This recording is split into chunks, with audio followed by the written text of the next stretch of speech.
Well, very frankly, we have this evening a difficult subject. Because if we want to be strictly honest, we are dealing with a problem for which there are innumerable interpretations and about which there are countless convictions. But in order to transform these interpretations and these convictions into some structure that has specific boundaries, form, and outline, is exceedingly difficult. We think of the term self as primarily applicable to the totality of our own being or nature. When the individual says, I, myself, he is telling us, in a strange way, that he is affirming a total nature, a total being, a total essence, and that this essence is the sum and substance of his own existence. Our dictionary falls completely short of helping us because words have no real meaning beyond usage, and usage has never been able to penetrate into these exceedingly abstract realms. We know beyond question of doubt that there is some kind of an existence in us.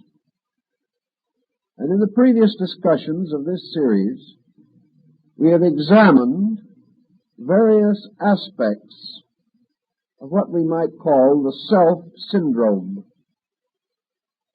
We have tried to differentiate between various levels of cognition by which we recognize this self in us. And we have more or less come to the final conclusion that that which is recognized is not the reality. Another way where Lao Tzu uses the word Tao to signify this totality of being. He says, the Tao which can be defined is not the Tao. The self that can be defined by the same way is not the true self. We know this true self in some mysterious way because it makes possible the activities of that which is not itself. We recognize it as a mysterious power that confers its energies and resources upon faculties, members, structures, and numerous attributes which are not identical with its own nature, but may be regarded as extensions of that nature. We are in much the same difficulty in the more realistic and scientific field of energy. We can tell something of what energy does. We can tell something about energy by its consequences. We become aware of the reality of energy by its inevitable presence in all things.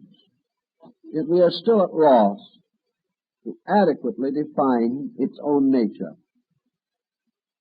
Our ancient brethren used the word life in many cases to signify this strange, vital existence, which bestows from itself a certain quality upon all things which are dependent upon it or exist within it.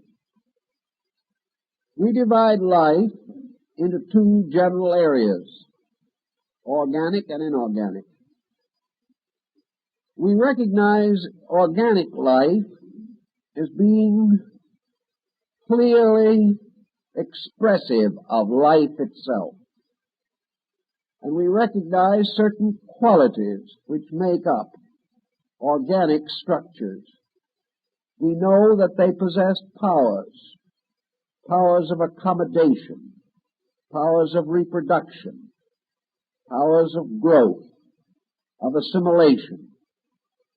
We also know that within life there must be certain archetypal processes, inasmuch as all organic structures remain true to the essential types to which they belong. When we use life with a capital L, the dictionary tells us it is a synonym of God. When we use self with a capital S, it is a synonym of God. When we use almost any of these great terms of source or origin, such as existence, or being, or reality, or truth, and we capitalize these terms, they become synonyms of deity. Thus, in the end, we unite all of our concepts of value in the concept of divine being. In our present time, where science is inclined to reject theological interpretations of things, it is not common to see such terms as life, or nature, or being, or essence capitalized in the sense that they become synonyms of any form of transcendental creature or existence. However, as we explore into our own natures, we discover that we can remove layer upon layer of conditioned existence, and yet the unconditioned source of existence remains. We cannot say that self is identical with consciousness, or with mind, or with thought, or emotion, or activity, but we do recognize that all of these processes arise within the nature of something. We are unable to accommodate ourselves to the concept that behind this vast structure there is no integrated causal factor. Lao Tzu, who was so astute in many things, used our rather familiar element of water as a means of expressing or explaining life. The ancients were already aware of man's strange dependency upon water, that in a way we are dependent upon light and water for existence, for survival. Without water, the seed will not germinate. Without water, the soil becomes barren and sterile. And all creatures together are dependent upon this element for the development and survival of their own intricate and contrasting natures. But water is something in common in organic structures. So Lao Tzu contemplated the idea that we could use water as a symbol for a life essence. We know that in the New Testament, Jesus uses this concept of the waters of life, the waters of everlastingness. The Egyptians had the same opinion about it. So that one aspect of life has been the universal diffusion of nutrition, that everything is nourished or sustained by something that can bestow nourishment and sustenance. Yet we cannot say that a life is water. We cannot say that water is self. But in some way we can get the feeling from the symbolism of water that there are diffused energies, powers or principles by means of which organic structures are sustained.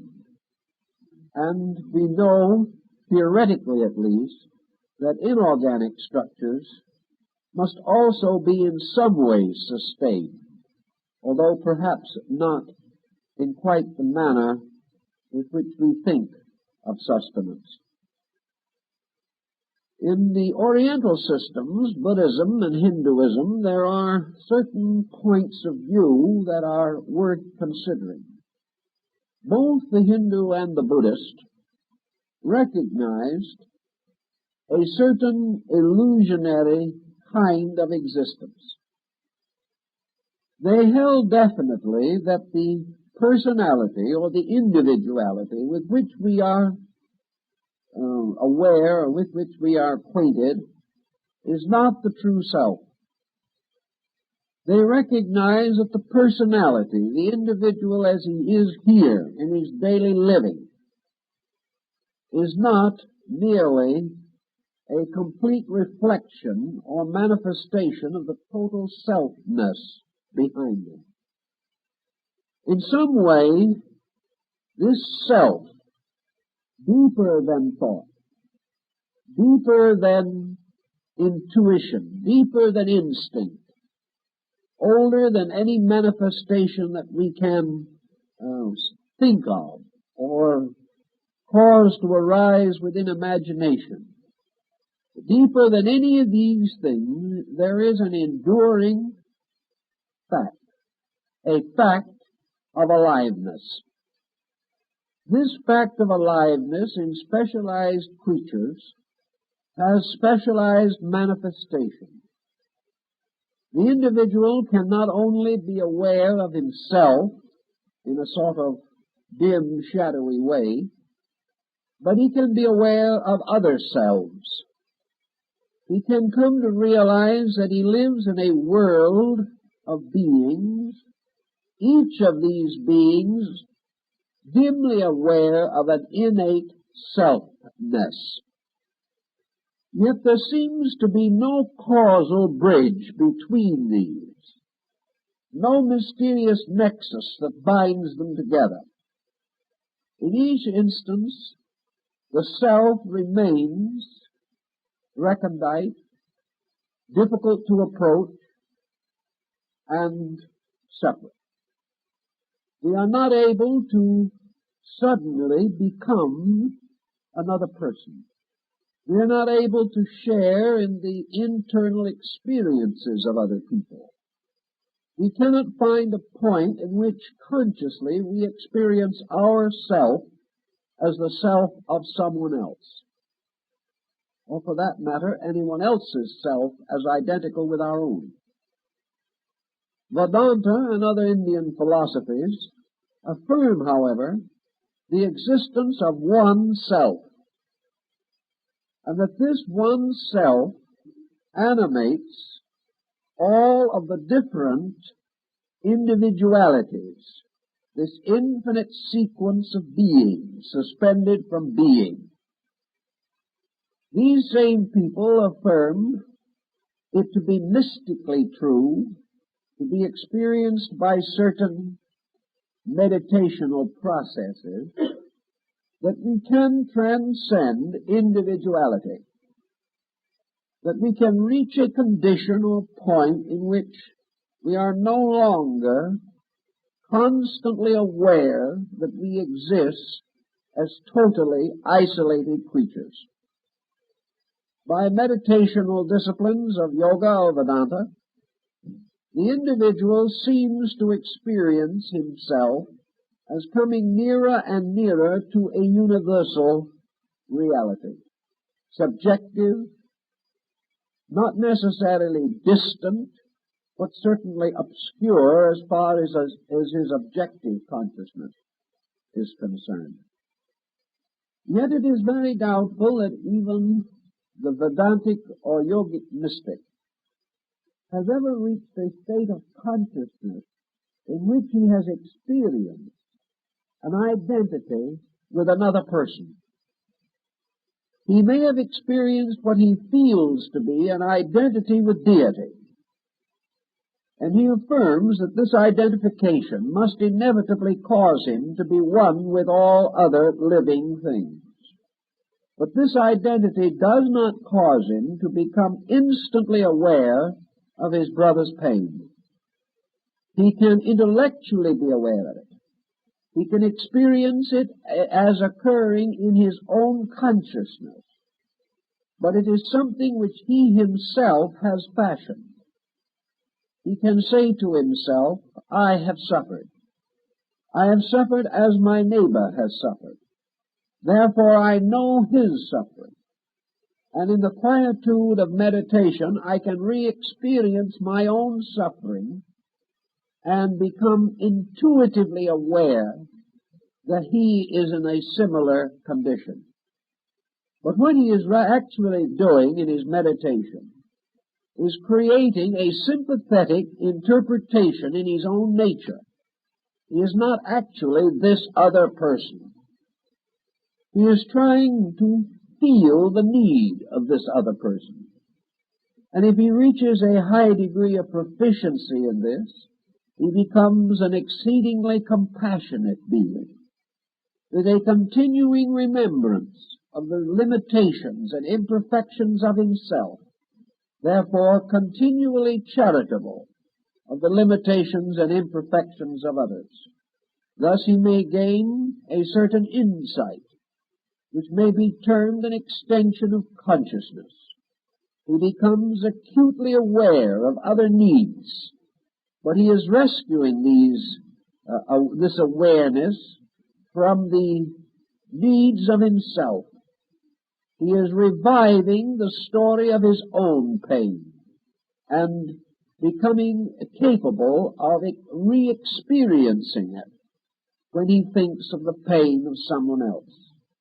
But we do not have any evidence or record that this individual, even in his meditation, can actually become identical with another separate existing being. He can be, or affirm himself to be, identical with the source of life. But here again, through the very experiences through which we have passed, this identification is difficult to analyze. The mystical is always almost impossible to examine in the terms of the so-called factual or ordinary or traditional. Yet we do possess something that seems to be capable of being approached, being held in awareness. So perhaps one of the ways we can come nearest to this is trying to retrace or follow in the footsteps of some yogic discipline, trying to discover, if we can, the nature of that which is the ultimate goal of the human endeavor. We have to affirm that man is finally dedicated to the one pursuit which can ever actually satisfy his insatiable desire to learn and to grow and to know. Man, know thyself. Thus, all other forms of knowledge seem to in some way bear upon this essential search for pure knowing, the knowing of self. If we start then with the Buddhist or Vedantist mystic, we realize the path that he attempts to follow. First of all, he must in one way or another break away from the traditional patterns of definition which we associate with life itself. If this mystic was bound to the dictionary, he would fail before he starts. if he was bound to the common definitions of things, which are experienced even by his own mind, he could not hope to transcend the ordinary, or that which is truly merely the continuance of the conditioned state in which he now exists.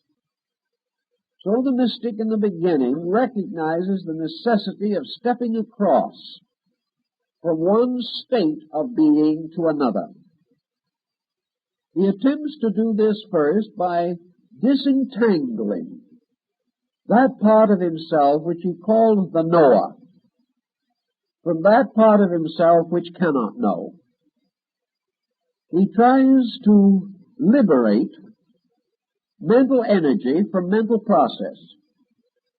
He tries to liberate emotional energy from emotional process. And he tries to liberate physical energy from physical process. He recognizes that the physical, as the channel for life principles, becomes a container which shapes and often distorts and certainly dilutes the activities of the forces moving through it. So the search for the unconditioned state of being must be attained or must be advanced by the gradual voluntary sublimation of conditions themselves. This is why development or growth can never be merely a formal exercise. The formal exercise will add skill to process, but it will not transcend process. The mystic is attempting constantly to liberate that which is from that which seems to be, that which has a total existence from that which manifests only as a conditioned existence. He is out in the quest of the unconditioned, where he knows that the unconditioned must be at the source of all conditioned reflex of every kind, in every level and area of existence. He therefore begins by detaching his awareness in every possible way that he can from its addictions to illusion or fallacy, recognizing that he is essentially an eternal being. He seeks to re-establish his consciousness of this eternal truth. To do this, he must overcome innumerable secondary modifying expressions of his intelligence. He seeks to relax away from the physical world. Not that he intends to die, but he intends to liberate physical energy from the conditions with which it has become associated. His idea of relaxation in this case is merely to restore a complete normalcy, to remove all pressure, stress symptoms. He does this by the purification of his body. He does this by the gradual integration of his physical purposes. He gradually divides his desires from his needs. He simplifies in every possible way body existence. If this simplification is carried to its ultimate or to a near ultimate, the individual experiences his ability to become unaware of body.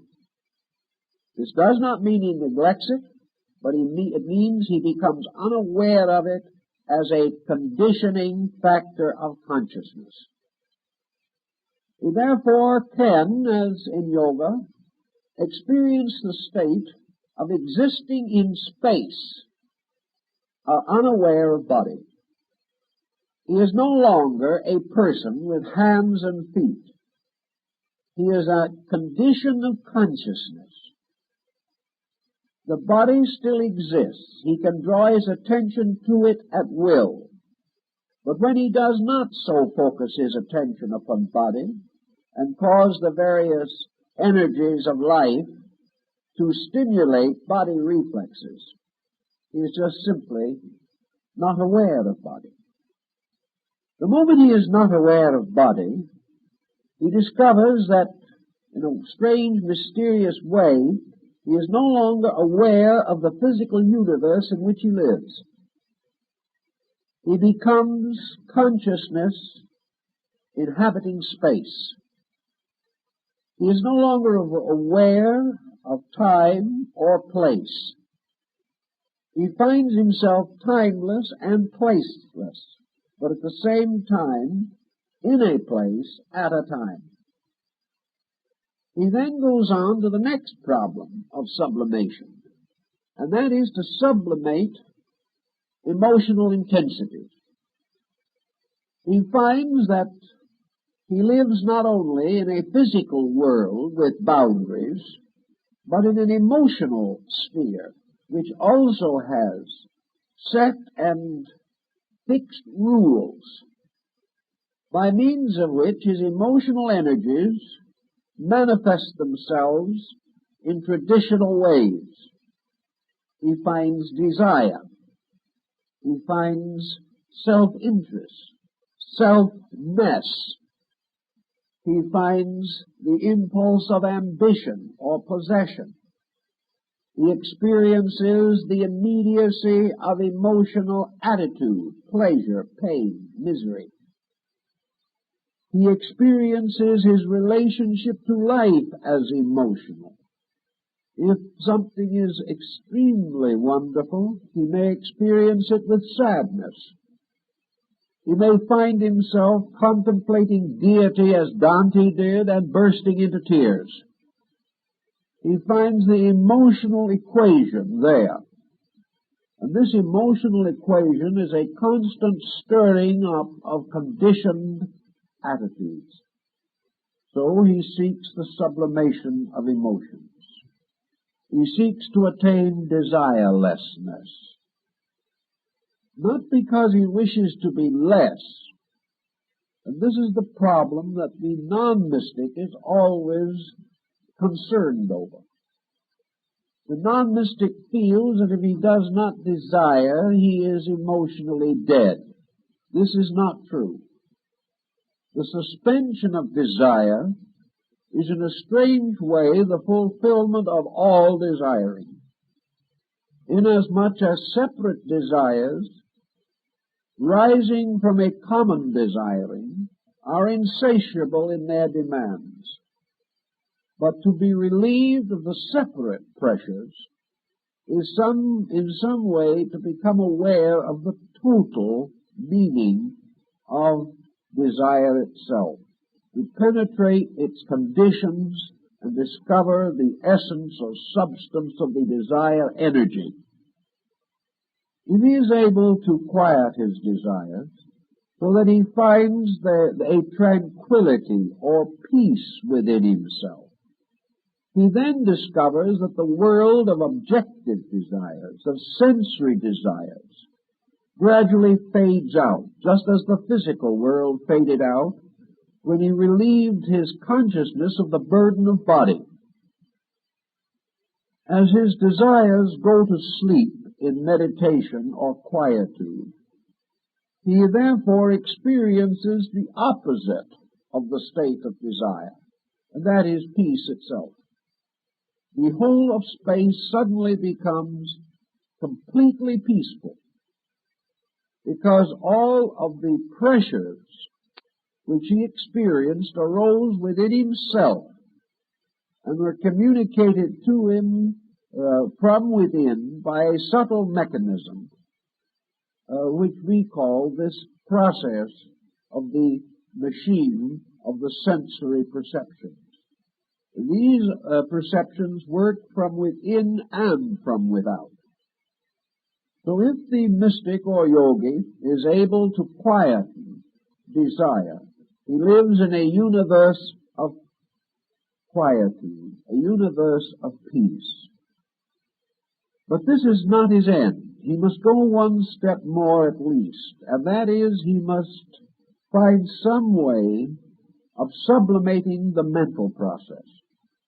Now, this is the most difficult, naturally, because we have only the mind with which to achieve this sublimation.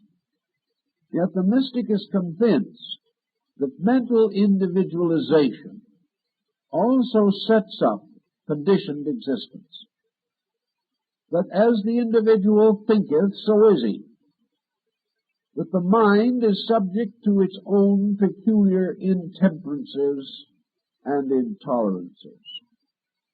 One of the problems that the mind is always facing is this desperate process of rationalization.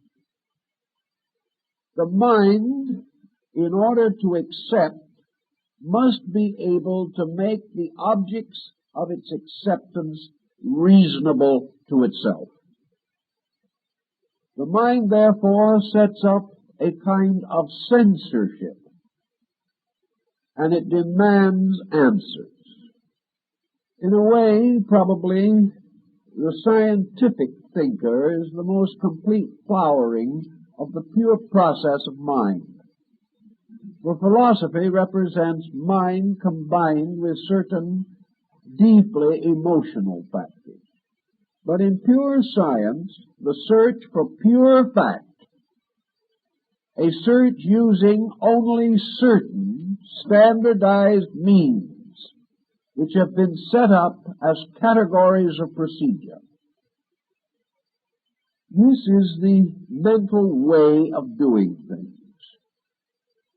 The mind must find explanations, and it must find explanations in terms that are comprehensible to itself. These explanations must not in any way conflict with the mind, or it will not accept them.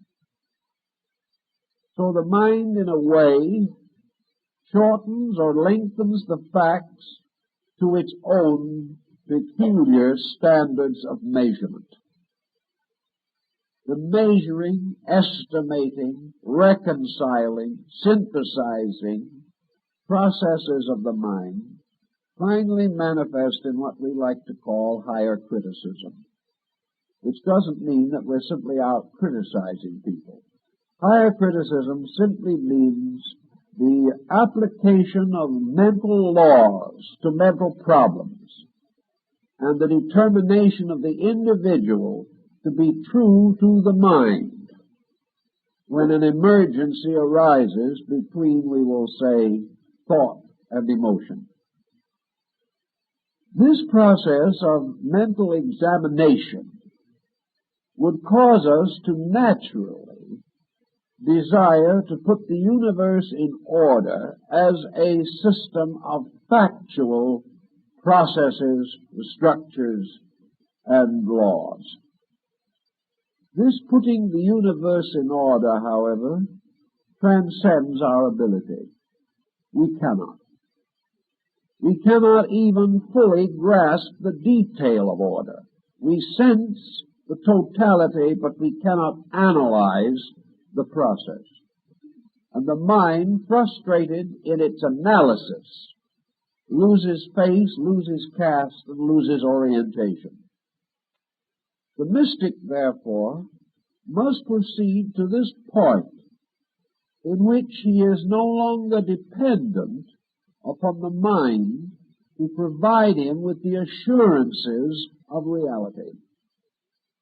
As the emotions quieted down to create a peaceful state, based very largely upon a total, unquestioning adjustment or acceptance, so the mind must likewise be brought to this state of tranquility, which represents the suspension of all specialized mental attitudes.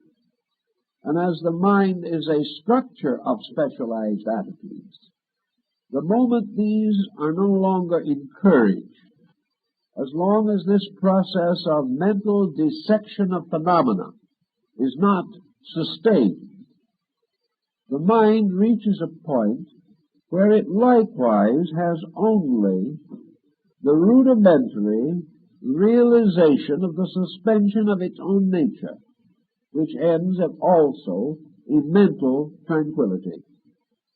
The mind, no longer seeking to know, finds peace. It is always hoped that it would find its peace in knowing everything. But it doesn't take long in the course of growth to realize that the mind is not going to know everything.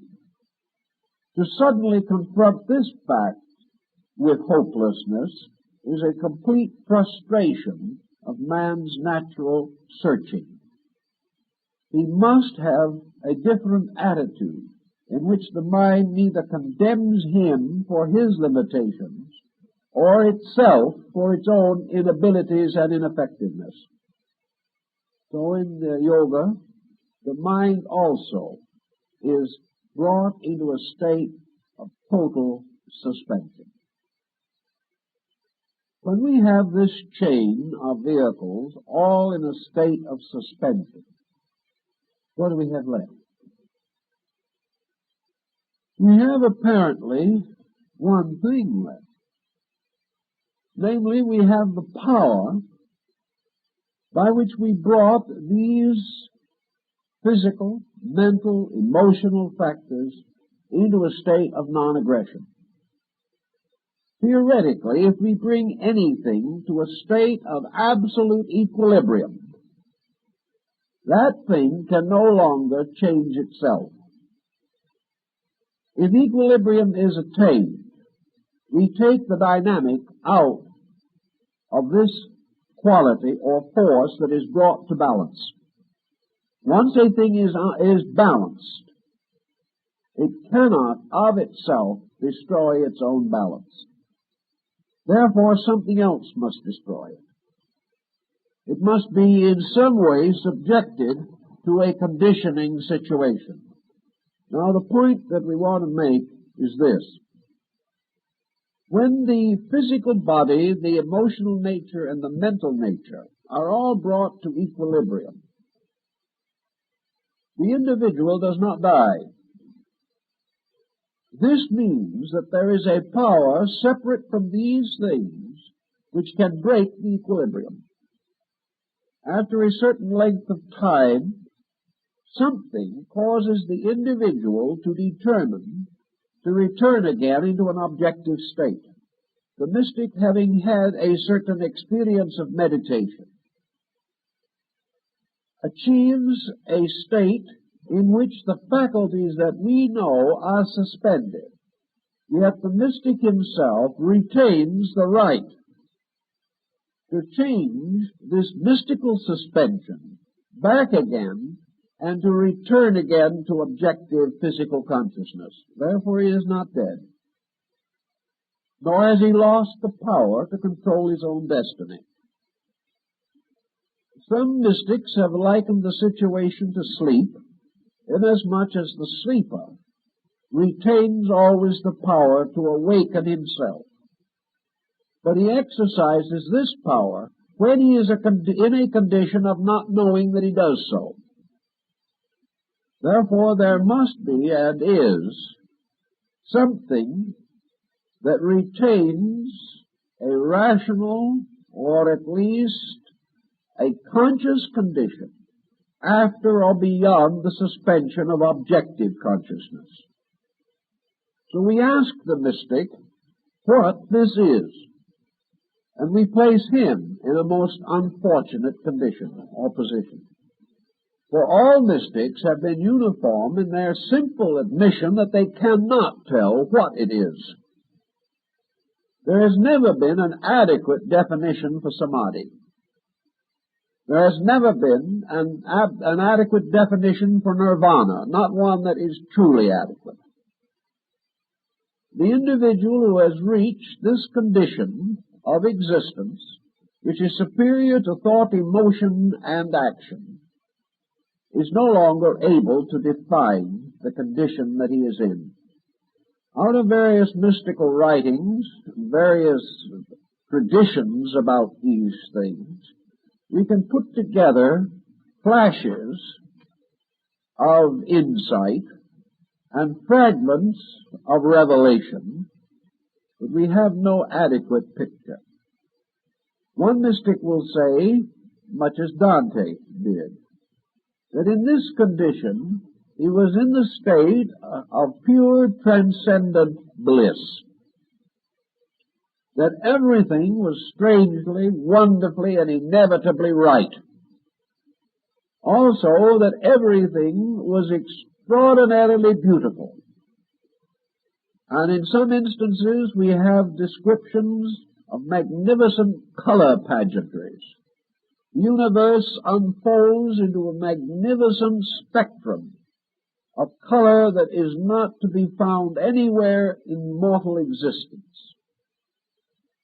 Among others, we find remarkable descriptions of sound, tremendous outbursts of melody, transcendent beauty of tone. Others seem to feel more and more that the universe into which they have suddenly ascended, so to say, is simply one of infinite life. That in this universe everything is fully and completely and adequately alive. That all the conditioned way in which we live seems to be death by comparison. The individual is without weight, without any sense of limitation or restriction. He is without the experience of the need to come or to go. He does not sense any requirement as peculiar to himself whatsoever. He simply is abiding in a perfection, a wonderful, colorful, iridescent wonderfulness. As he proceeds in this thinking, the mystic, who is by nature inclined, obviously, to piety, has the further sensing or experiencing within himself that in his spiritual bliss, in his absolute transcendent ecstasy, which carries with it no obvious or material pressures, no exhilaration or exuberance as we know it, but simply an absolute peacefulness, an absolute sufficiency, satisfaction of everything. And in all this, there is also this inevitable sense of the nearness of God. That in some way or other, this incredible peacefulness is God. That this wonderful eternal lifeness that experiences neither beginning nor end is God. This complete acceptance of life is the complete acceptance of God. And suddenly the person is aware that this universe and all that manifests here is in some way in the keeping of an infinite sufficiency. That this sufficiency is a diffused aliveness. But the mystic also pauses in these contemplations and asks himself, or will be asked by others, in this state of apparently complete and inevitable unification with the infinite, how have you been able to preserve this record of your relationship to this ecstasy? What has experienced the ecstasy? What is it that has stamped the mystical experience upon you, so that when you return again to a common kind of existence, you find yourself inwardly filled with a continuing, lingering memory of this experience? This mystical experience happened to something. There had to be a cognition of it, or you could not have known it at all. We do not have a mystical experience that actually and factually ends in oblivion. We do not have the mystic finally say, I just wasn't anymore. He may say, I no longer exist, but he says it because something continued in him which permitted him to affirm his own non-existence. Thus, even though we go to the very depth of the mystery, we come finally to the point that Buddha makes, namely that all experience, human or divine, is possible only because there is something that can experience. And in the highest mystical experience that we know, which is the total sense of identity with God, there is still something that experiences this identity and is able to bring it back into a conditioned state, if not completely, at least partially. So we cannot simply go to the so-called boundaries of mentation or any element of our own nature that we can conceive of as ultimate. And having achieved this, assume that this ultimate is then a step into non-existence. This presents a very interesting and curious problem. It presents us with something our own minds are not capable of truly estimating. Therefore, we can only talk about things. We can only talk around experiences. But from those who have made the journey and have had the experience, we do have two evidences of importance. First, that they have come back. Therefore, they did not cease. That which ceases utterly does not come back. Furthermore, they have brought back some record of a condition of consciousness beyond our own. And this means that there had to be something that could experience and record this condition. It could not be diffused into space alone and come back again as a personal experience experienced by a person. Buddha probably came as near as anyone to attempting to bring this matter into orientation. He held it to be inevitable that the so-called self-nature of man exists on three levels. The lowest of these levels is the personality with which we are generally confronted. The second of these levels makes up the entire psychic or subjective organism of man and carries man to the highest apex of an existence which has been conditioned by external factors. No matter how high we carry the self without capitalization, the self with the small s, no matter how far we carry this, we can only recognize that it is an entity or a being that has been integrated out of experience. The psychic life of the person is the result of the individual existing in the dimensional universe that we know. Therefore, there comes a time, and has to come a time, in which this consciousness, which exists within a conditioned universe, can be brought to whatever perfection or completion is natural to itself. The individual has not achieved this as yet, but certainly the great processes of evolution, as carried on by the doctrines of rebirth and karma, do ultimately cause the individual to exhaust the material or physical or objective experiences of living. Theoretically, he must come in the end to the time in which the mind, which is a product of the reaction of sensory perceptions and their objects, receives the fullest allotment of power of which the mind is capable of receiving. Thus the person achieves the infinite measure of personality. He comes to the condition in which he is as nearly a complete person as he can possibly be. This person is an internal person. Theoretically, it is the self-knower. It is that which knows the self with a small s. And up to the present time, in our general thinking, we have never gone beyond that point. For the reason that to go beyond this means to cut away from landmarks which have any tangible value.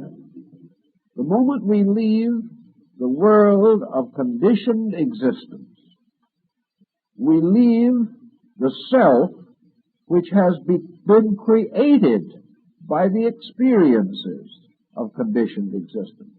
The mind is a conditioned instrument, a product of conditioning.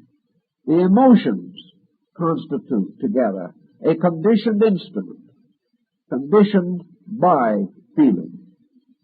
The physical body is a conditioned instrument, created by the evolutionary processes by which all forms finally receive their problematic endowments.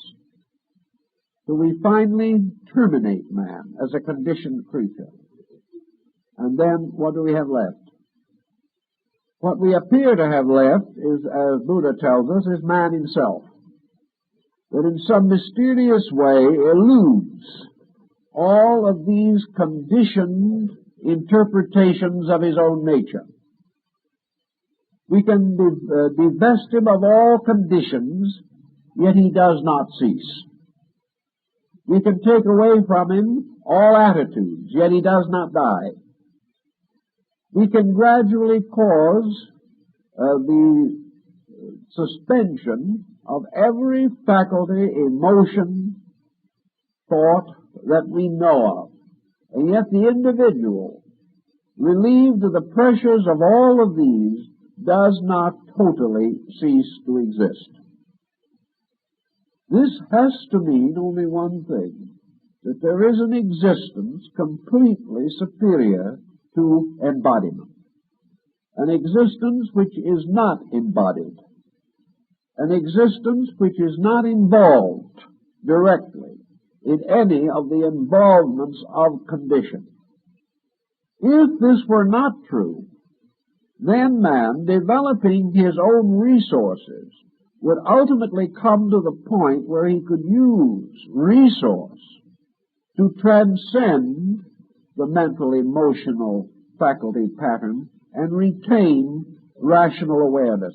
This he cannot do.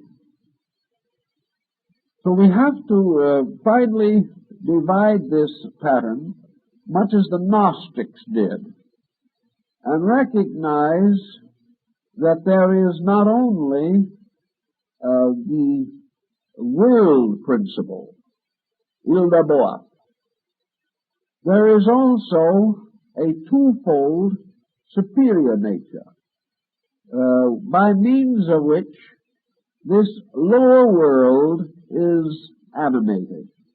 The Gnostics, in one school at least, called this upper duad of factors Anthropos and the son of Anthropos, the man and the son of the man. Jesus refers to himself as the Son of Man. And perhaps here we are in the presence of a further symbolism.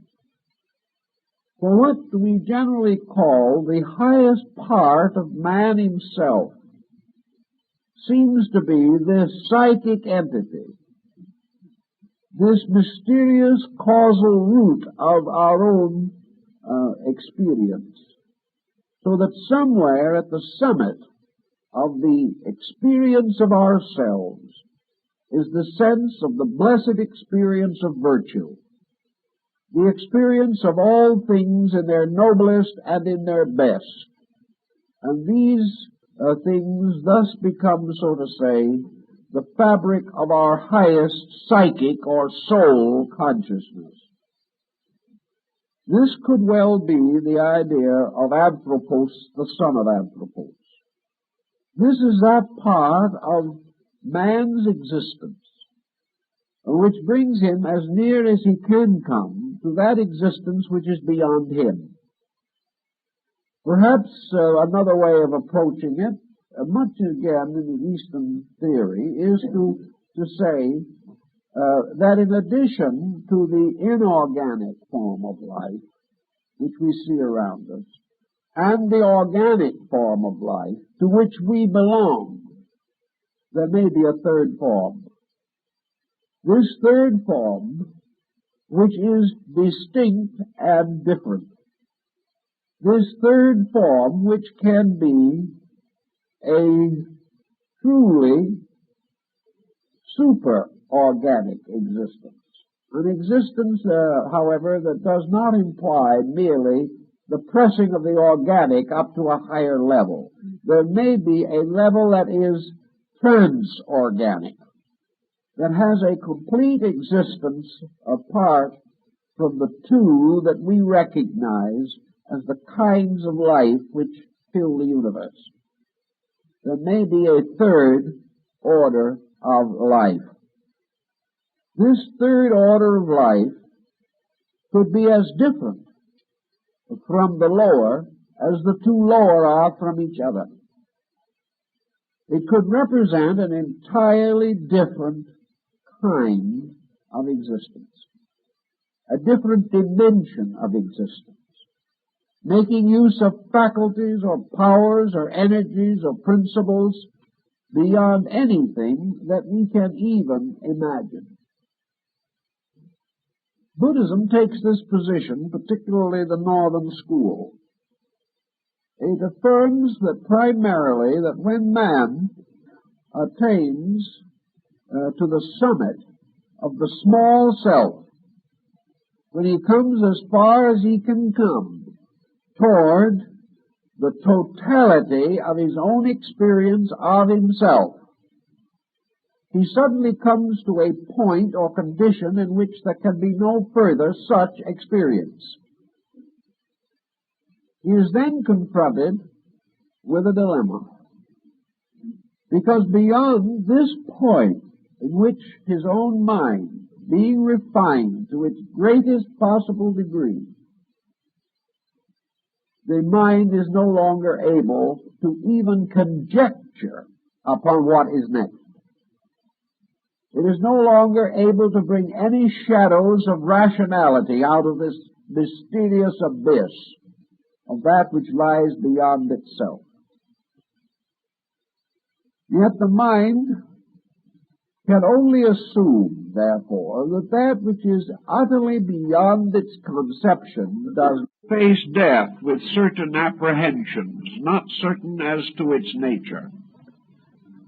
But by wisdom we gain a strange confidence over death, as expressed by Jesus and Socrates, and expressed perhaps by little people more than we know.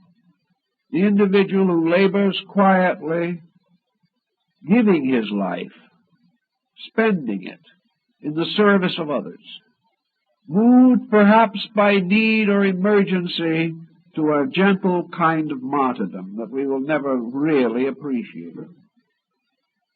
The majority of human beings, though they do not understand death, are not afraid to die. What perturbs them is the long, sometimes difficult process of dying. In the same way, man moving toward the void, in the mystical sense, is not moving toward something utterly contrary to his nature. He is moving toward something for which the entire existence in a conditioned state must have been preparing him from the beginning.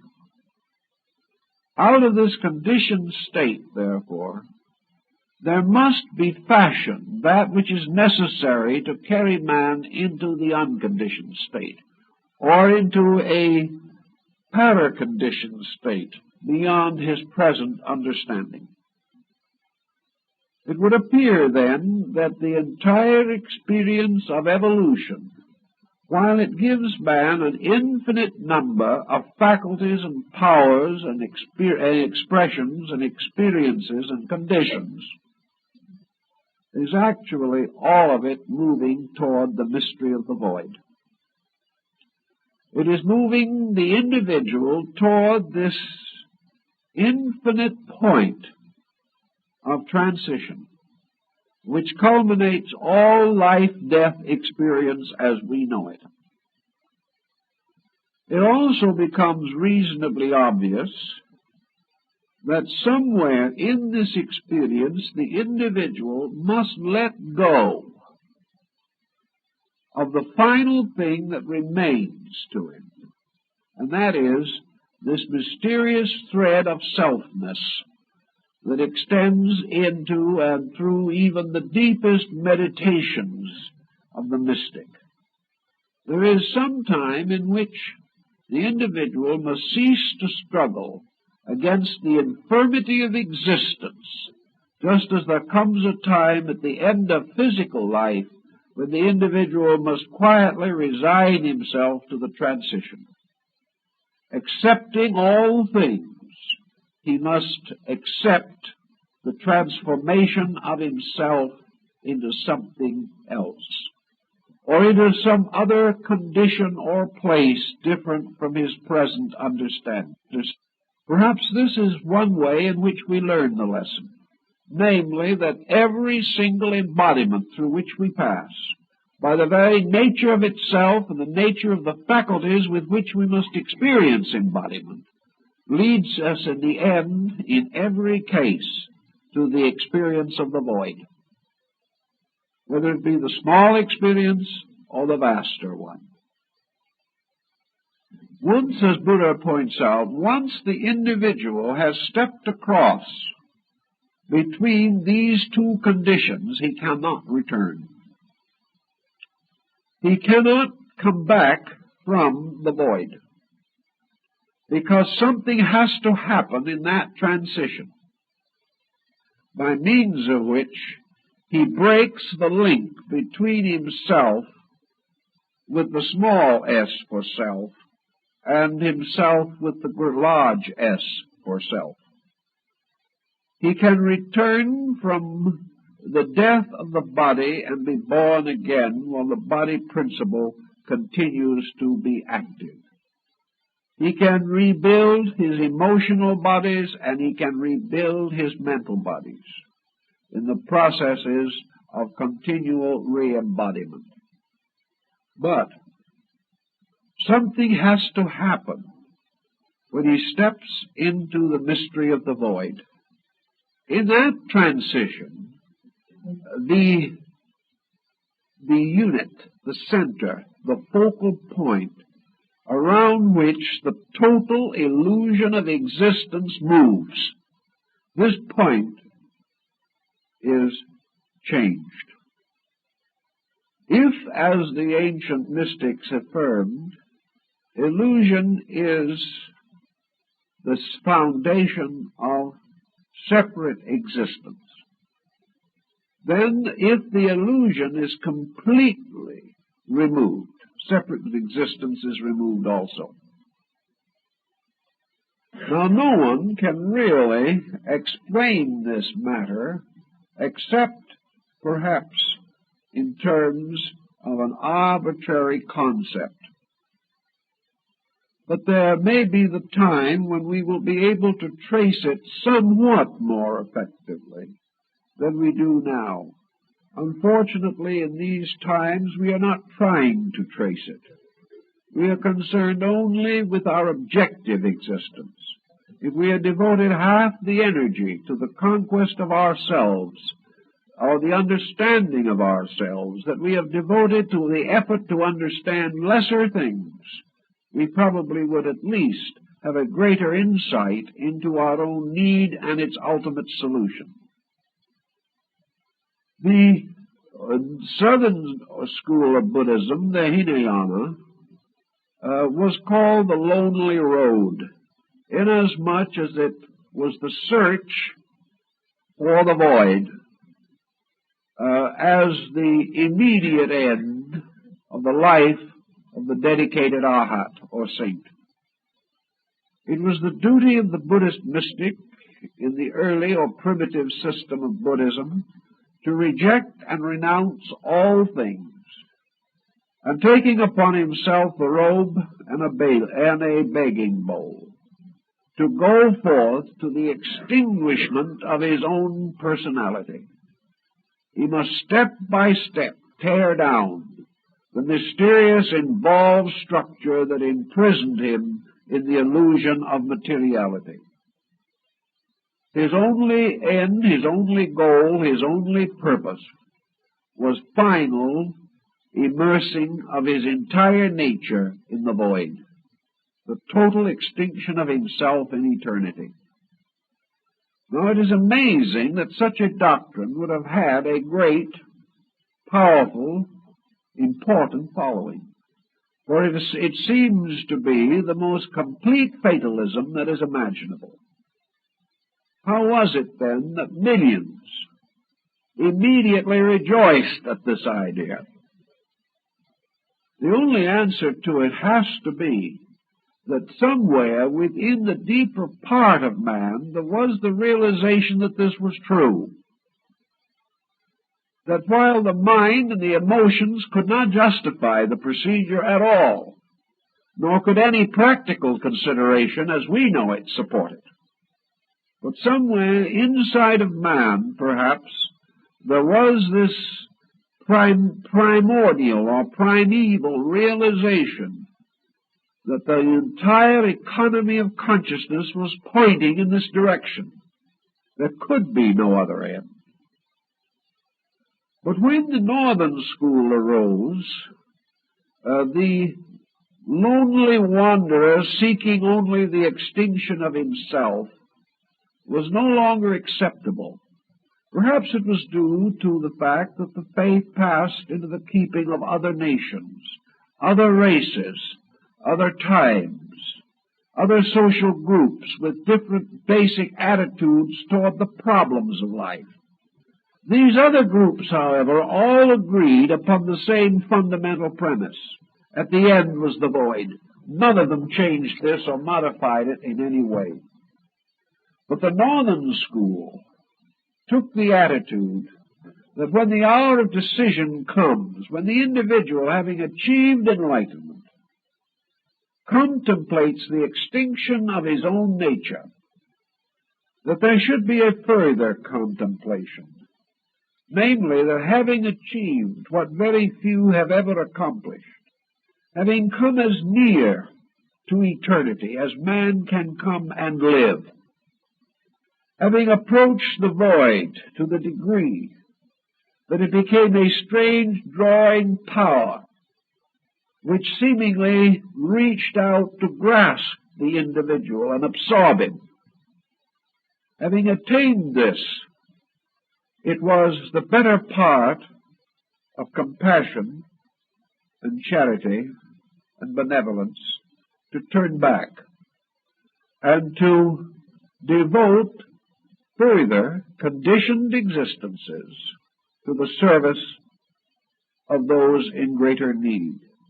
That there was therefore the rise of the Bodhisattva ideal, the ideal of the saint or the sage who had reached the threshold of liberation, but chose to return and help his fellow creatures to find their own difficult paths toward a better life. So the Bodhisattva became the ideal. And in the presence of this ideal, the dim figures of the emancipated Buddhas dropped back from the common experience of mankind. And in their place were the radiant teachers, those who had sacrificed eternity to labor for a while in the fields of time. This concept did not change the end, but it changed man's attitude toward the void. He changed his attitude toward the end of his own purpose. There was something in the old Hinayana that was selfish, man madly dashing after peace. And in the Mahayana it seemed, at least to many northern nations that perhaps were more genuinely optimistic than southern India, it occurred to them that this was the better way, that the individual always had that choice, even as the yogi in samadhi has this choice. There seems to be a time or a point in which he can choose to go on or choose to come back. And that if he is a great lover of mankind, a great unselfish being, he will come back. Because of all men, he is now best fitted to lead others to the consummation of their needs. Thus the decision at the edge of the void became a very important philosophical principle. That the individual either passed on into silence or returned. At the apex of this point of growth, the radiant figure of the Bodhisattva, however, stands not as an emaciated, emancipated ascetic. The Bodhisattva does not seem to be denuded of everything. It is not a struggling spark about to expire. It has not about it this sense either of exhaustion or of futility or of the utter renunciation of everything. It doesn't carry this impression at all. In both the northern and southern school, the saint, standing at the threshold of the Mahaparinirvana, stands splendidly there. He stands mysteriously robed in grandeur. He stands in the vestments of sanctification. He is a glorious being, even though this glory is grounded in a complete humility so far as self is concerned. This very humility has enhaloed him in a magnificent way. He becomes the object of the greatest religious art of the East and West. The truly sanctified person is splendid in wonder and in greatness, yet bows humbly in the presence of the truth it serves. So, whatever lies beyond the Bodhisattva, the radiant image of graciousness, compassion, love, fellowship, peace, whatever lies beyond can scarcely be less. We did not build this all up, growing in grace through life after life, gaining in insight from embodiment to embodiment, and gradually detaching ourselves from life as we physically know it, to become ever more radiant, ever more wonderful, ever more strangely vestured in infinites, until we seem to approach almost the state of divine beings. Nor can we so envision from the subtle depths of our own nature such transcendency, unless there somewhere in the universe is a fact pertaining to it. And it would not seem that this consummation, then, is the end of something, is the final loss of all that has been gained, any more than we can assume that physical death at the end of a single life can be interpreted to mean the loss of all of that living, all of that struggle, all of that labor, cannot go down to sleep and never awake again. Nature's economy simply cannot permit this. Nature's processes do not justify it. Nature's own procedures are such that the fact of an immortal existence is forced upon us by the common experience of life. We need no miracle to press this into our consciousness. What is the peculiar quality of the Arhat standing on the threshold of liberation, or the Bodhisattva resplendent in the vestments of the divine? What are the attributes of these beings? Perhaps these attributes suggest to us a strange long cycle, returning again from the innocence of infancy to the innocence of redemption. All through the middle grounds we have doubts and fears. Mencius, the great Chinese philosopher, tells us that the quality that enduring in us throughout all eternity is our final hope of glory is the childlikeness in ourselves. Perhaps it is true that we must be aware of the little children, for of such is the kingdom of heaven. I think the peculiar quality that we sense or experience in the artistic representation of these semi-divine beings, who represent only the attainment of a higher state within ourselves, that the qualities of these beings is a gradual reorganization of consciousness, that consciousness has gradually moved from the self-centeredness of mortality to the selflessness of immortality. Therefore, perhaps there is the self-centered self, and there is also the selfless self. Perhaps what we are trying to realize is that this step across into the void is actually merely the continuance of a way of consciousness that we have begun to develop here, but that when this degree or way of consciousness reaches its maturity, we depart from here. That all we have here is a kind of growing up of consciousness, and when it is mature, it departs into the void. That when things have reached their fullness and their ripeness, then they vanish behind the veil which divides the mortal sphere from the paranirvanic region. That everything grows up and vanishes. That when our virtues become as perfect as we can make them, when our wisdom is as absolute as potential possibilities here permit, then we move on. We move on into an entirely different dimension of existence. And in that other dimension of existence, there must be another dimension of self.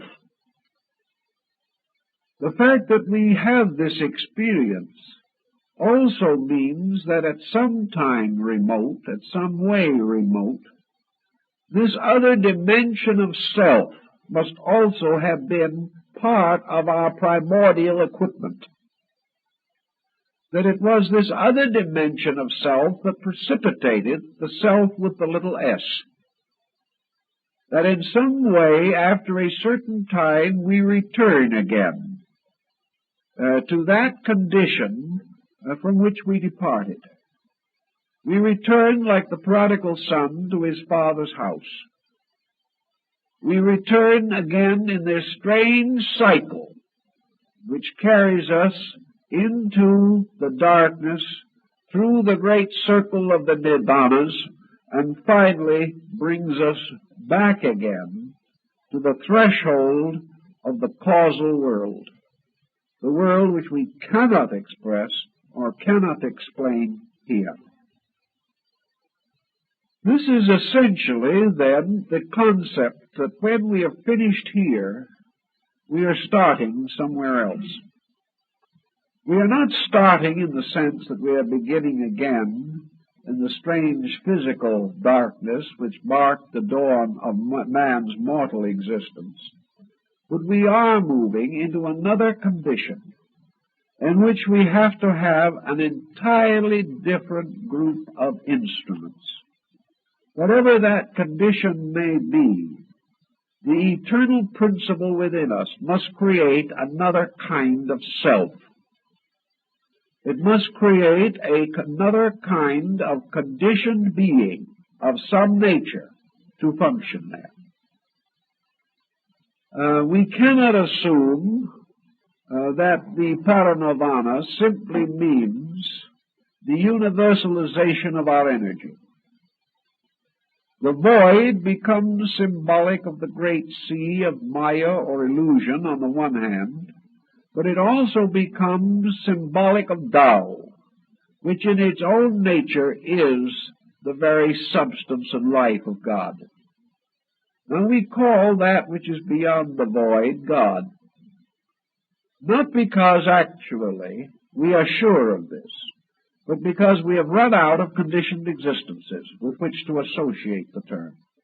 When we come to a point where all effects cease, and where we can only dimly perceive one abstract cause somewhere, that abstract cause has to be God. We can go no further.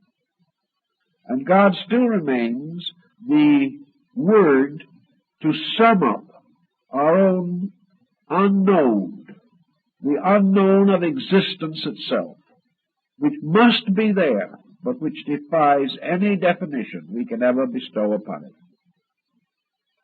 All of this then leads us gradually but sequentially and properly to the concept that there is this other kind of self that simply cannot be experienced in an ordinary way.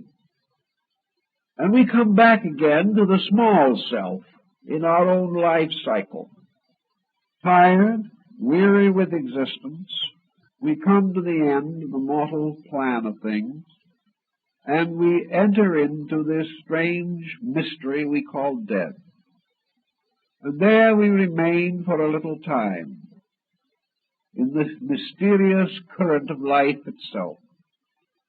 And then we mysteriously and dramatically move back again into the cycle of mortal existence. We open our eyes. We have no memory where we came from. We have no immediate consciousness of our purpose. We must gradually build again the experience patterns which will adjust us to another way of life. We do not immediately have available any orientation. We simply open our eyes, and here we are in a different condition. And in this different condition, we must build a life according to the potentials within us. Now, when we come into this condition, however, we do not come into it unconditioned. We bring into this condition a vast amount of previous conditioning. This previous conditioning gradually asserts itself, and little by little we come again into possession of our natural inheritance. Thus, different persons with different inheritances build different destinies in the various embodiments which make up our life cycle. Theoretically, if we reach a point of the bodhisattvic insight, we have reached the point where no further embodiment can contribute to the enlightenment of ourselves. By the time this stage is reached, we are in full conscious possession of the entire record of our former embodiments.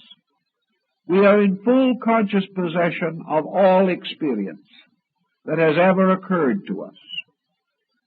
We have awakened in this last bodhisattvic life, moved by pressures that were going to break through, and were gradually going to give us the full accounting for the entire cycle of existence, which stretched out so far into the past.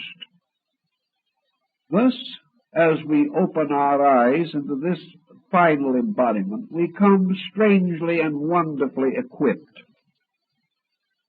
Let us think for a moment what might happen if the individual, having reached the edge of the void, having reached the edge of the cycle of embodiment, should come to the point of the Mahaparinirvana, the point of no return.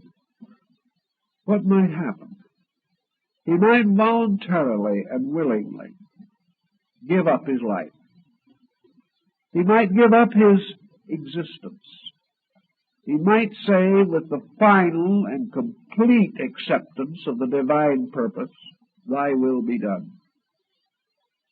He might go forth into the void, knowing only within his own consciousness one thing, and that is the utter and complete benevolence of the divine plan. In complete faith, in complete acceptance, he could step off into space. Not space now in the physical sense, but space in the sense of the dying out of his own selfness. He could experience the only ultimate death he could know, the death of that thing which knows that life exists. He can make this step. From this point on, nothing can be known about this being, at least nothing that we can ordinarily perceive. But what happens to this being? Is it possible that in that moment a new order of life opens to that being, that it is born into a different dimension, that it begins in this new dimension with this fullness of experience that it previously had, that with an entirely different sense or set of factors it could evolve, unfold, mature, and enrich without the existence of selfhood at all. Selfhood implies something. It implies an environment pressing in. It implies an internal inadequacy, struggling to survive. In the case of these beings, such cannot exist. Therefore, there has to be the kind of self that is not invoked by striving. There has to be the kind of a self that doesn't have to grow as we know growth. There may be other forms we know nothing of. But if this self steps into this vacuity, this emptiness, if Buddha's position is correct, it simply steps into a higher dimension of existence. In so doing, it reveals a higher dimension of its own nature. And for our purposes, and because of the way in which we are endowed, this new level of self would be a capital S. It would be in relation to us, because it would represent man's identification with the divine. We don't really know what such a statement means, but we affirm that it does mean that the individual comes into identity with the state of God rather than with the state of man. That this identity in the state of God is another level of eternal consciousness. That the individual has lifted himself from deity to the thinker, to deity, the conscious being. And that these various conditions of deity become great worlds in which processes and cycles of evolution take place. So the step across from the little self to the greater self has no necessary implication of actual annihilation. It has only the implication of the final breaking up of an attitude, which attitude is not necessarily real and is certainly only valuable in a world such as we inhabit. So there could be an entirely different type of existence. An existence as strange to us today as our existence might be to the worms. An existence which they cannot even conceive. Man cannot conceive the life consciousness of little things. He cannot understand or share in the life of the countless forms of organic existence that surround him at all times. They are too small, too difficult, too distant in quality. These, in turn, cannot understand man. Their problems, their existences, are entirely with a different focus. It is quite possible that these different levels do not end with man, but that as man is above other levels, so there are other levels above men, and that all the mysterious zones and spheres of ancient cosmogony could well represent the extension of a universe of consciousness, and that in this universe man evolves certain natures. In our material world, he has involved a peculiar central focus, which he calls the ego. Evolution has given him up to this time an intensive concept of I amness. It has caused to emerge from all the mysterious chemistry and alchemy of his own processes this concept, I am I. This sense of central being. We cannot define it adequately, but we certainly experience the sensing of it. There might be another kind of existence in which there is no precipitation of a centralized being, no need for it. That rather, instead of a centralized being, we might participate in the experience of a generalized being. Yet this generalized being might not mean a diffusion of ourselves by a strange adulteration in space. We might not simply disappear in some strange abstract fluidic essence. It is perfectly possible that the individual can have a motion towards a complete generalization of consciousness that can be just as valid, just as real as the concentration of consciousness. That seems to be Buddha's point of view, namely that what we term the extinction of illusion is the end of something that we believe to be real, but that it has nothing to do with survival per se. It has only to do with the survival of our own attitude toward survival. If this attitude changes, if this attitude ceases, then we face an entirely different challenge of survival. But the loss of the instinct to remain as we are does not necessarily imply that the only alternative is extinction.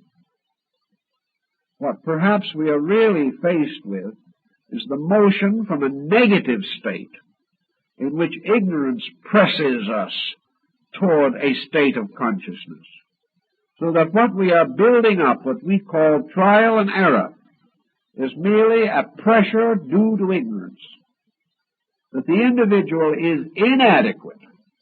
Therefore, he depends for his growth upon the pressures of circumstances upon him.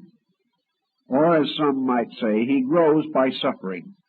He grows by being the victim of conditions which he must struggle desperately against, which he must rise above by a victory of morality or integrity over circumstances. Thus he is actually being molded by a negative procedure.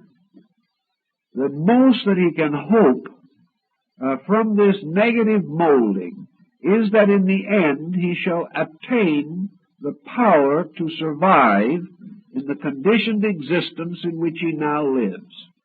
Yet we have no assurance that this is the final condition of anything.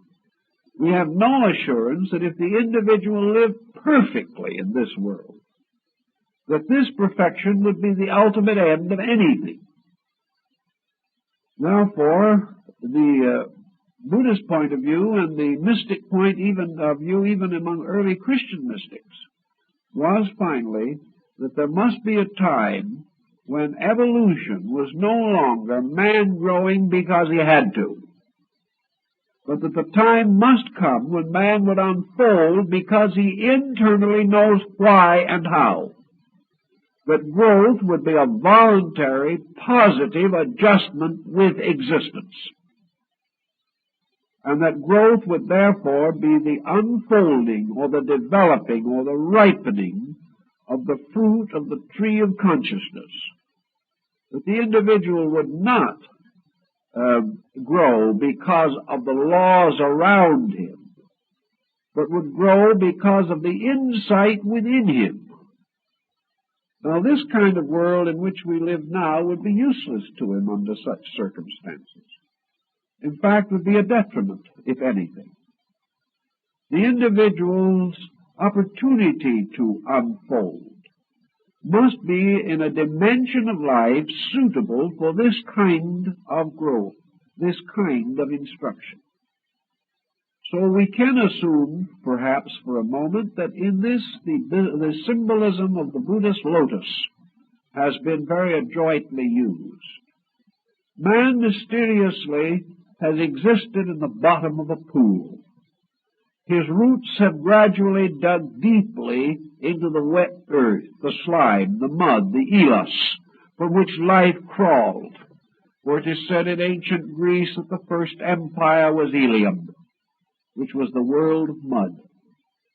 And gradually, through great effort, the human soul, the consciousness of man, has grown up through the mud, through the water, and has finally come to the surface of the pool. And as it comes to the surface of the pool, the leaves spread out in beautiful circular dish-like forms, and the bud appears. Finally, the bud bursts into blossom, opens, showing all the magnificence of the glorious white, yellow, or blue flower, untouched in its purity of blossom by the strange dark mud in which its roots are placed. The Buddhist illumination is represented in a mysterious way, but perhaps this is the symbol. The surface of the water is the surface which divides our present existence from the mystery of the void. For those creatures living in the bottom of the well, to come forth out of that mud and water would be to die, as a fish taken out of its element. Therefore, to that which is unprepared, this transition is a terrible and dangerous thing. But for the lotus, which was fashioned for this purpose, the revelation of itself means that it grows up through mortality and blossoms upon the surface of the void.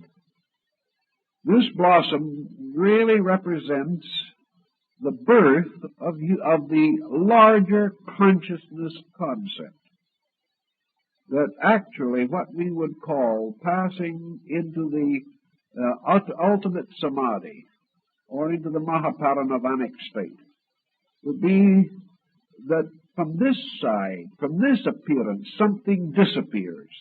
Something seems to cease. Our friend is gone, not by the common emergency of death, but by an extraordinary transition from which there is no return.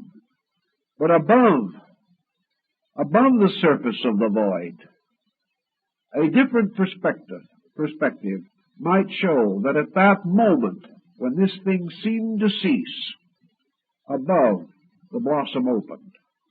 The being came into flowering in a world suitable for flowering, which is not this one.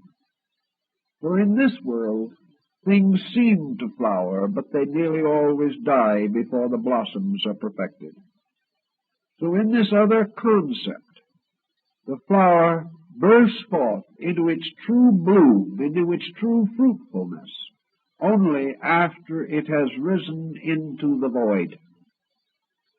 This would be the Buddhist concept pretty clearly stated. And that in this opening of the lotus bud into the flower, another self, our sattva, is revealed. This is perhaps even more than the bodhisattva. This is the perfect Buddha. This is that which has finally transcended this condition and come into an entirely new dimension of life. Somewhere in this upper dimension, which we call the unknown, which is merely our name for the void, somewhere there must be the foundations of consciousness, the foundations of self, the foundations of being. And the creature never knows this potential locked within it. It never finds this true self while it is here. But when it reaches into that world, which is the abode of a better self than it has ever known, then that better self manifests its own nature. Whether this is a final manifestation, we do not also know. Whether this process of endless growth goes on further, we can only speculate. But one thing is certain for our experience, that all of the conditioned existence which we now experience is suspended from a superior condition. Therefore, that the conditioned self we know is suspended from a more universal self, which we cannot know until we have manifested it in our own experience. And this higher self, this self with the capital S, can only be experienced after we have transcended the nature of our present chemical pattern of constitution. That which will ultimately be revealed was archetypally present. The seed of the lotus self is already in us. This seed, however, will not blossom while we are bound within the three dimensions that we know. Because of itself, it is a thing of higher dimensions. It can only come when we are able to sustain a state of consciousness which is not available to us as yet. But we are working toward it. And when the proper time comes, we will experience it, and we will know the meaning. We will then realize that this self in some way is locked within the seed of the present self, but that this present self must break asunder, releasing the life within it. For unless the seed die, surely it shall not live again. Thus is written in the Scriptures. Therefore, unless the self, which is the seed of our immortality, is planted in the earth, unless it dies symbolically, this other superior thing cannot grow out of it. For the lotus upon the surface of the void is surely locked within the seed of our present imperfection. We transcend imperfection, and in so doing bring this larger self-glory into its state of blossom. These are only words about things, but about all we can do is use words and hope that in some mysterious way these words have essences which touch the primordial convictions of our souls, and that in some way from these words certain consolation, certain contact with value will be at least suggested. This is about as far as we can take a very abstract subject, so I think it's about time to stop and let everyone go home. And thank you very much for being with us for this series.